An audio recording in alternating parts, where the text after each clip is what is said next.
Mi prometida me pidió un prenupcial para proteger su dinero, y terminó descubriendo que yo era el millonario. Me acuerdo con claridad de la noche en que Mariana dejó la copa sobre el mantel y empezó a empujar la ensalada como si necesitara abrirse camino entre hojas para llegar a una frase difícil. Llevábamos 3 años juntos, 6 meses de compromiso y una fecha de boda que ya tenía reservado el salón para el próximo verano. Yo, a mis 32, creía que el trayecto estaba marcado: trabajo, casa, boda, vida compartida.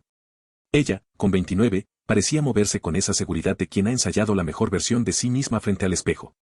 Cuando dijo tenemos que hablar, supe de inmediato que no venía un reproche doméstico, sino un discurso con numerales y palabras en negrita. Quiero un acuerdo prenupcial, soltó, erguida, con el tono que usaba para convencer a un cliente de que su campaña salvaría un trimestre. Dejé el tenedor en el plato. No fue sorpresa. Lo que me sorprendió fue lo rápido que me encontré diciéndole que me parecía razonable. Está bien, respondí. Si eso te da tranquilidad, adelante. Mariana parpadeó, descolocada, esperaba resistencia, no calma. Se relajó un poco, recuperó la sonrisa. No sabes cuánto me alivia que lo entiendas. Mis padres lo perdieron todo al divorciarse. Yo no pienso repetir esa historia. Asentí. Bebí agua para ganar un segundo de silencio. Ella siguió. Mi abogado está trabajando ya en un borrador. Lo básico, cada quien conserva lo suyo. Sin pensiones, sin mezclar bienes. Perfecto, dije. Haré que mi abogado lo revise. Rió, incrédula. ¿Tienes abogado? Lo tendré. El resto de la cena se llenó de palabras como madurez, responsabilidad y salud financiera de la relación. Yo sonreía, decía que sí con la cabeza y, por dentro, escuchaba otra pista de audio, la de todo lo que Mariana no sabía de mí. Nunca se lo oculté a propósito, simplemente, nunca preguntó. Ella pensaba que yo era un consultor tecnológico de nivel medio, que ganaba bien pero sin lujos, que manejaba un Honda Accord 2015 y vivía en un apartamento cómodo, sin extravagancias. Todo eso era cierto. Lo que faltaba era la otra mitad de la foto. 5 años atrás, había desarrollado un software discreto, útil para optimizar inventarios en restaurantes. Nada sexy, pero eficiente. Una cadena hotelera grande me licenciaba la herramienta y pagaba regalías mensuales. Tenía además algunos departamentos en alquiler, un portafolio que empecé a armar a los 18, la paciencia del interés compuesto y una startup que ella creía muerta y que en realidad vendí por 7 cifras. Aprendí hace tiempo que el dinero altera a la gente de formas impredecibles. Preferí vivir al margen del espectáculo, ropa normal, auto normal, vida normal. Quería que me quisieran a mí, no a una cifra. Mariana, en cambio, disfrutaba en voz alta de sus logros. Su agencia de marketing crecía, una docena de clientes, un equipo pequeño, mucho discurso, un departamento hipotecado hasta el techo y un BMW en leasing que brillaba en los estacionamientos. Su narrativa funcionaba, la próxima gran empresaria del sector. Apenas llegué a casa esa noche, marqué a Lucas, amigo de la universidad y hoy abogado de familia. Necesito un prenupcial, le dije. ¿Por fin le vas a contar lo que tienes? Se rió. No exactamente. Ella quiere proteger su fortuna de mí. Lucas soltó una carcajada que me obligó a alejar el teléfono del oído. Me recomendó a Carolina, una especialista en acuerdos matrimoniales con fama de desayunar ejecutivos distraídos. La conocí 2 días después. Traje una carpeta con estados de cuenta, escrituras, el contrato de regalías, las declaraciones. Carolina hojeó en silencio. Levantó una ceja. Entonces tu prometida cree que tú quieres quedarte con su dinero. Eso parece. Tienes casi 10 veces su patrimonio. 12, si contamos la patente nueva, dije. Sonrió, como quien ve la jugada entera antes de mover la pieza. Va a ser interesante. Mientras tanto, Mariana estaba feliz con la idea del prenupcial.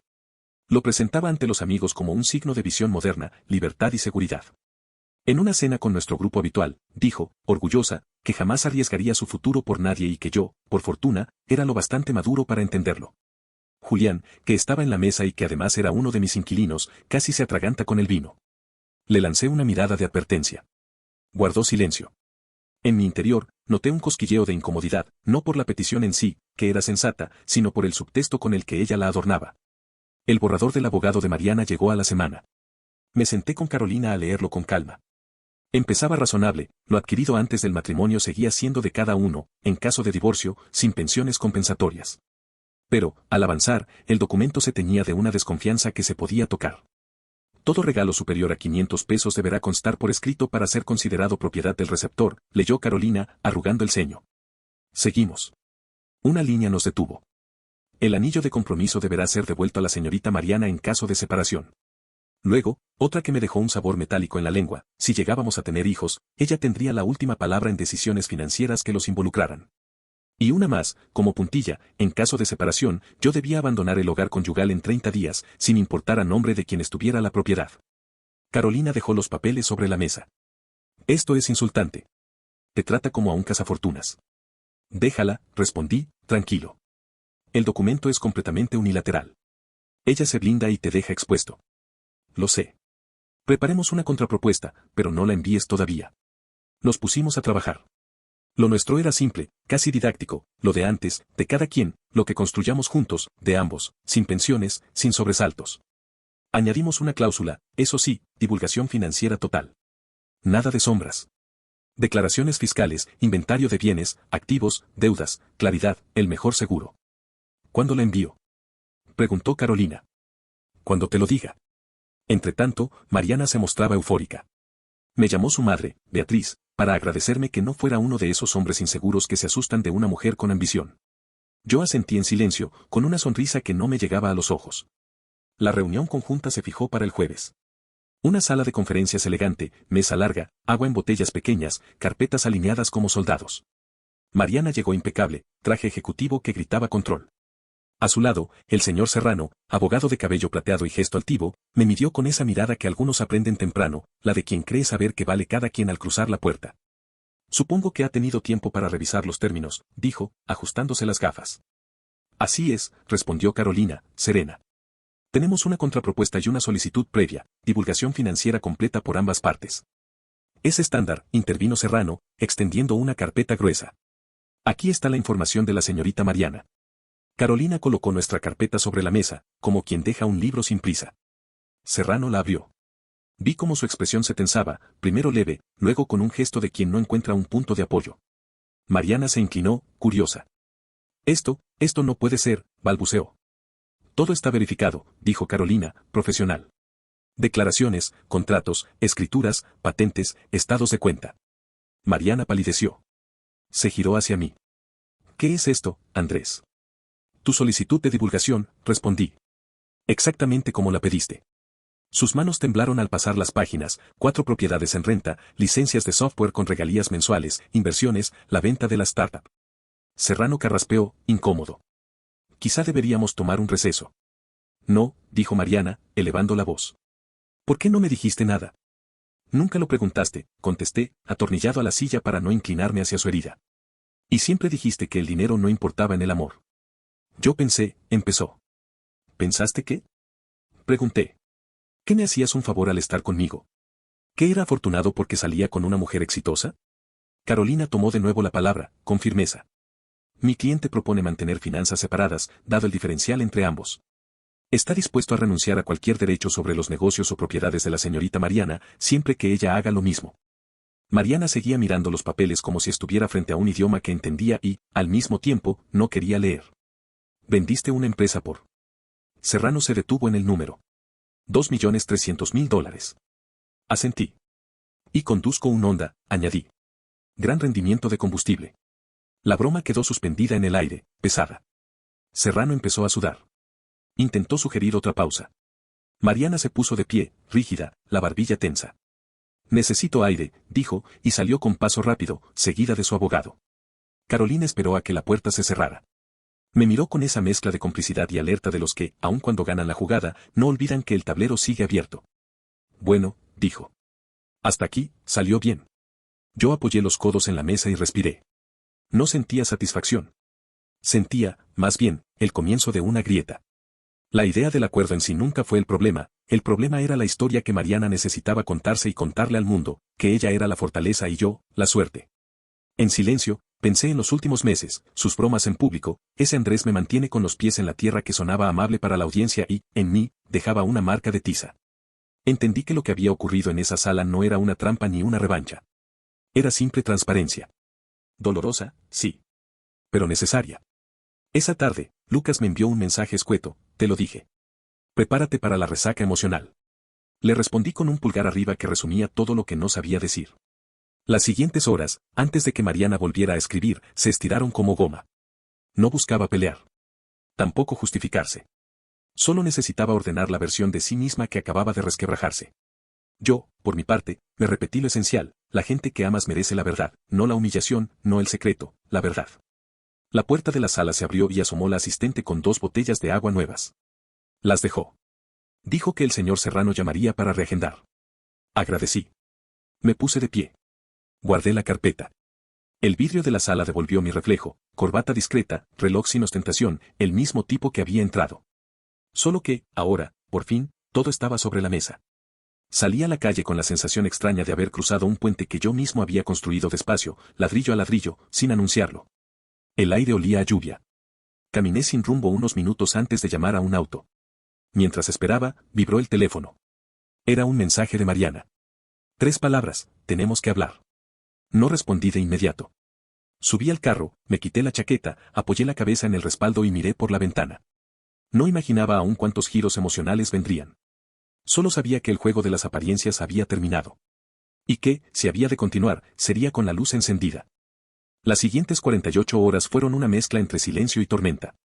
Mariana desapareció después de la reunión con los abogados, pero no tardó en aparecer de la peor forma: mensajes. Muchos. El primero sonó casi inmediato: ¿por qué me humillaste así? Luego vino otro, más duro: esto no fue transparencia, fue una trampa. Me limité a leerlos. Respondí con un: hablemos cuando estés tranquila. La respuesta no tardó: no lo entiendes. Nadie debería enterarse. Nadie. Sus mensajes se fueron tornando más largos, más cargados, como si el teclado fuera una sortija ardiente entre los dedos. Me acusaba de haberla dejado en ridículo, de haber planeado todo para hacerla quedar como una interesada. Me pedía que negara los documentos, que dijera que era una exageración, que estaba probando su reacción. Pero también se desbordaba la frustración entre líneas: ¿quién eres realmente? ¿Por qué nunca dijiste nada? A veces, en el mismo párrafo, saltaba del enojo al desconcierto, de la herida a la exigencia. Era como ver en vivo cómo alguien que siempre tuvo control sobre su imagen ya no sabía qué máscara ponerse.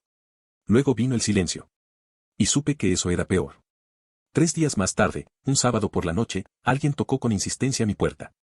Eran casi las 10 cuando abrí, y Mariana estaba ahí, sobresaltada, con un café en cada mano.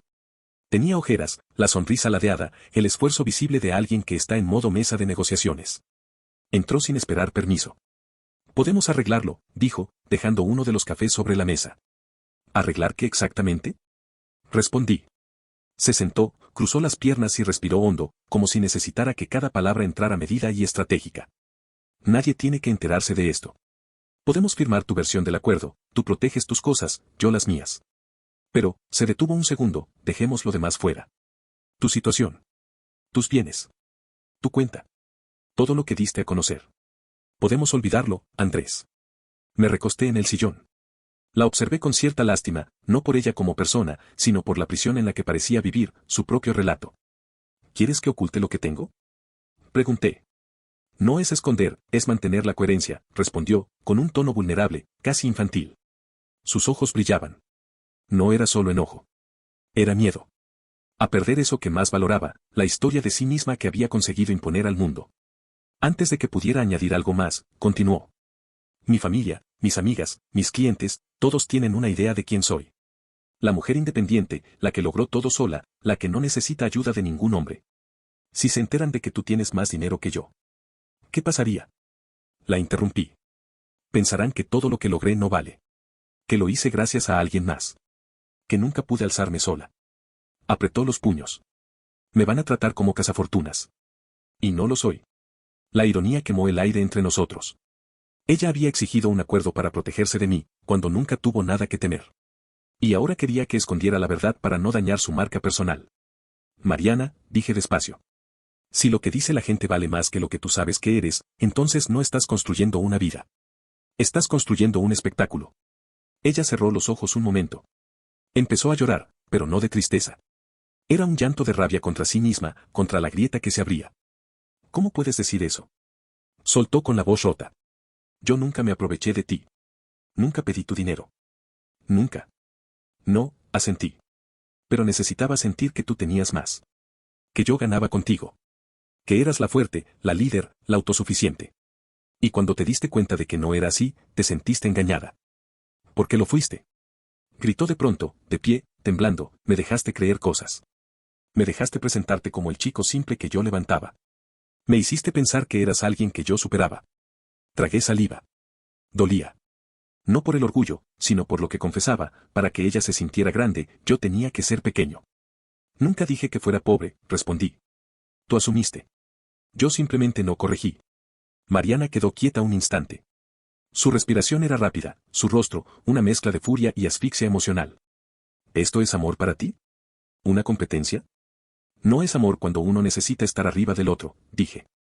El verdadero amor no se mide en quien gana o quien construye mejor la narrativa. Si hay algo que aprender de esto, es que el dinero no destruye las relaciones. Las destruyen las mentiras sobre el valor que le damos. No dijo una palabra más. Se giró, abrió la puerta y salió sin mirar atrás. Me quedé de pie unos segundos, con el peso de lo dicho apretando el pecho. Sabía que no sería el final. Que después de ese portazo vendrían más giros, más orgullo, más culpa disfrazada de reproche. Lo sentía como se siente una tormenta antes de romper, el aire cargado, la piel alerta, el estómago en espera. Lo que no sabía aún era que el próximo capítulo no venía solo de Mariana. Vendría también con amigas, con su madre, con la ira de quienes nunca supieron lo que realmente sostenía esa versión pública de lo que ella llamaba su verdad. Y lo entendí de golpe, amar a alguien también es permitirle desmoronarse para que vea lo que estaba hecho de humo. Yo no la destruí. Solo encendí la luz. Ahí empezó, de verdad, el derrumbe. El verdadero colapso no llegó por mi mano, ni siquiera por el golpe que Mariana sintió al descubrir la diferencia entre lo que imaginaba que tenía y lo que yo realmente era. Llegó cuando su versión de la historia se enfrentó al mundo, y ese mundo no reaccionó como ella esperaba. 3 días después de aquella noche en mi departamento, recibí un mensaje breve: Paula te espera. Necesitamos hablar todos. No era una invitación. Era una citación. Fui, sabiendo que no debía hacerlo. O quizá fui precisamente por eso. El apartamento de Paula olía a vino blanco caro y velas aromáticas que parecían encubrir algo más pesado, algo que ya estaba en el ambiente. Entré y las vi, Mariana al centro, Paula a su derecha, Romina a su izquierda y Valeria cerca de la ventana, brazos cruzados.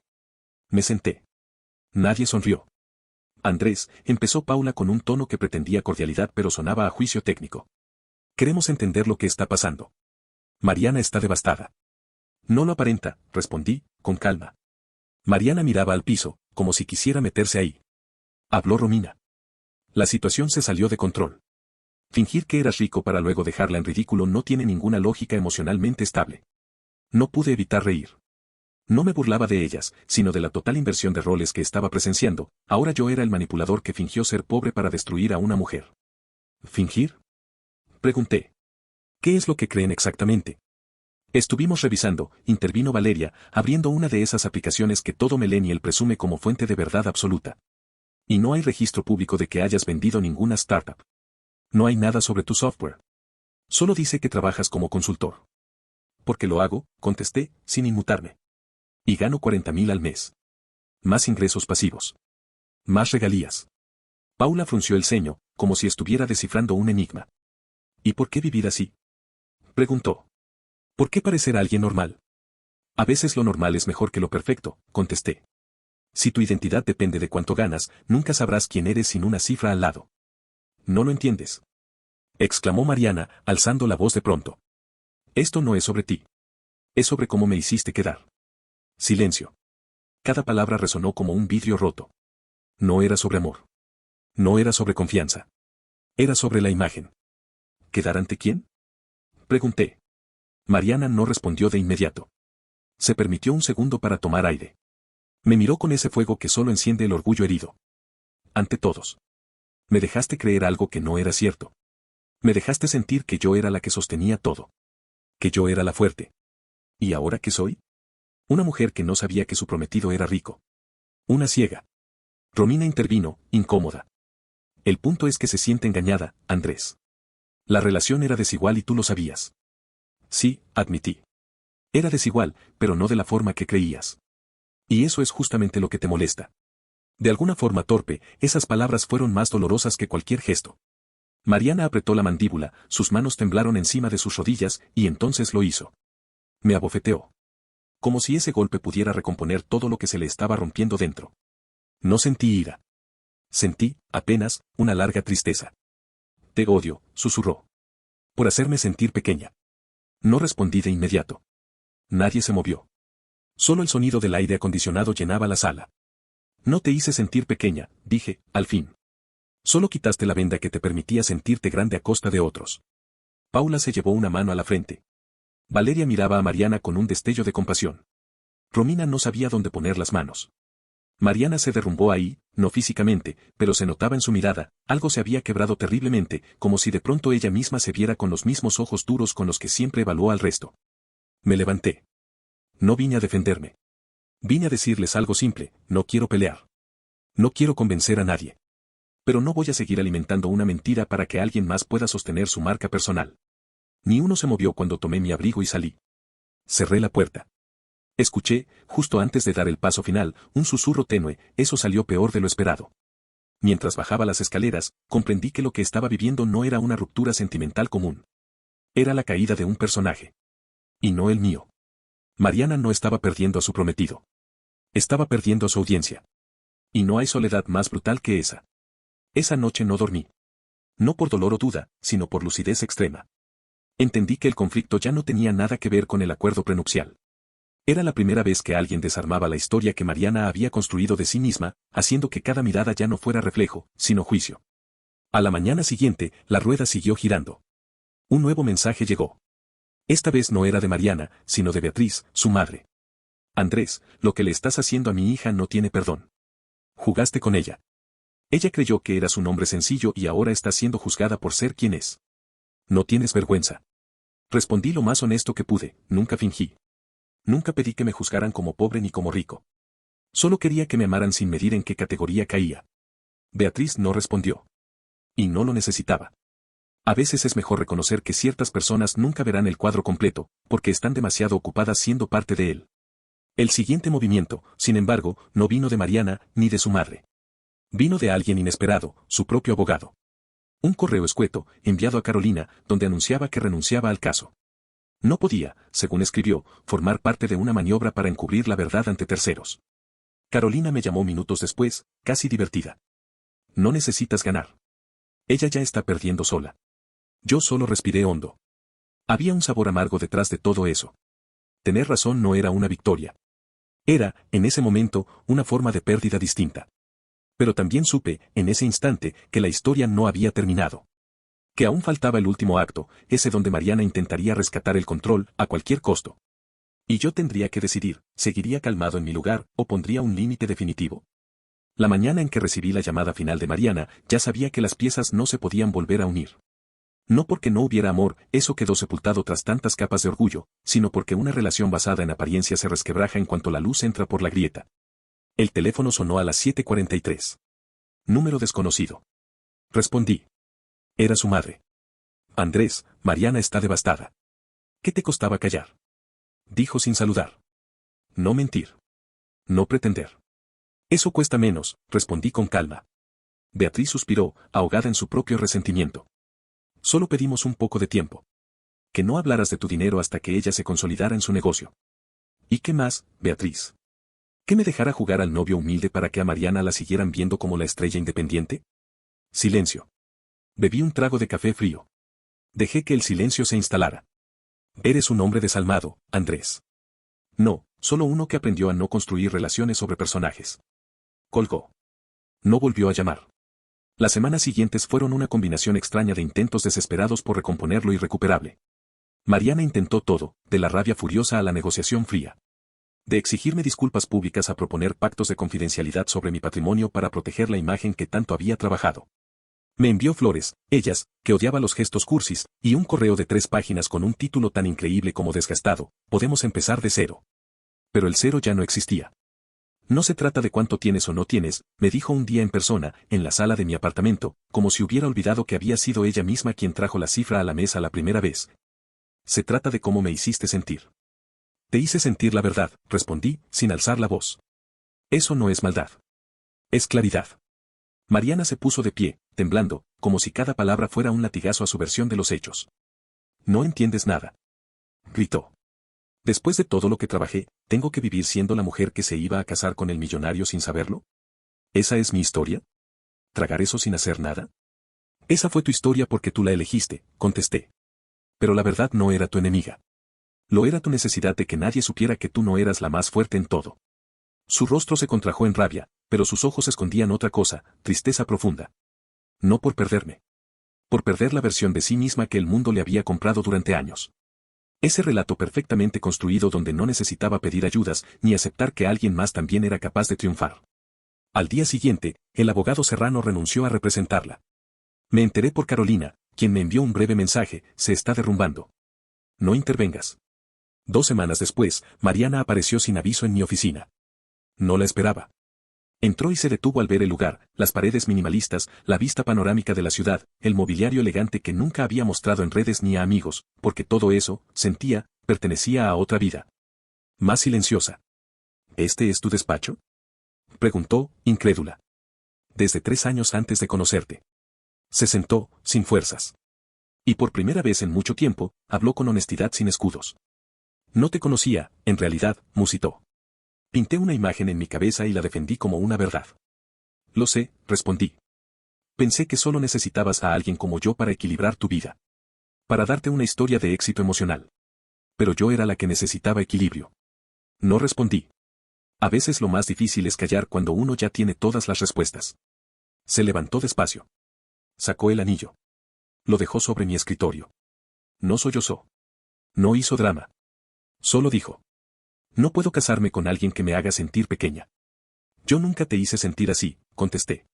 Solo dejaste de sentirte grande por comparación. Ella asintió, en una aceptación genuina y dolorosa. Entonces, ya está. Todo termina aquí. Asentí. No me moví. La vi darse la vuelta y salir por la misma puerta en la que alguna vez creí que la acompañaría a construir una vida. La cerró suavemente. Y ahí terminó. Sin gritos. Sin promesas. Solo un cierre que había tardado demasiado en llegar. Los rumores no tardaron. Él la engañó, se hizo pasar por pobre para atraparla, la dejó por otra que sí lo valoraba. Me enteraba por terceros, algunos con lástima, otros con la mirada incrédula de quien entiende más de lo que ve. La mayoría no le creyó. La historia se caía sola cada vez que intentaba sostenerla. Su negocio empezó a hundirse poco a poco. No por sabotaje, sino porque el relato que vendía ya no sonaba real. La mujer que no necesitaba a nadie había intentado silenciar al hombre que no quiso ser su piedra angular. Supe luego, por una sobria llamada de su madre, que había empezado terapia. Que había dejado el BMW y se había mudado a un lugar más modesto. Que estaba, por primera vez, enfrentándose con lo que había evitado toda su vida, el espejo sin maquillaje. Yo seguí adelante. No con el mismo aire de quien gana, sino con la paz de quien salió ileso de una derrota que no era suya. 6 meses después conocí a Elena. Una doctora. Cálida. Real. Con los pies en la tierra y las ideas claras. Le conté mi situación económica en nuestra tercera cita, sin dramas ni guiones. Perfecto, dijo ella con una sonrisa. Entonces, cada quien paga lo suyo. Aquí no venimos a financiar sueños, venimos a vivirlos juntos. La amé desde ese instante sin decírselo. Hoy vivimos juntos. Hablamos de un futuro con acuerdos justos. No por miedo, sino por respeto. Y hace una semana, recibí un mensaje inesperado. Era Mariana. Espero que seas feliz. Al final, supongo que encontraste a alguien que te entienda. Me quedé mirando esas palabras unos segundos. Luego las borré. Apagué el teléfono. Y volví a centrar la mirada en Elena, que dormía a mi lado con la tranquilidad de quien no compite, solo acompaña. Porque entendí al fin algo simple: hay personas que no se van de tu vida. Solo dejan de ocupar espacio en tu mente. El amor no necesita prólogos, ni cláusulas, ni fingir pobreza para demostrar riqueza interior. El amor es transparente, incluso cuando duele. Y a veces, perder a quien no supo valorarte es la forma más limpia de ganarte de vuelta. No olvides dejar tu opinión en los comentarios, dejar tu like y compartir este video.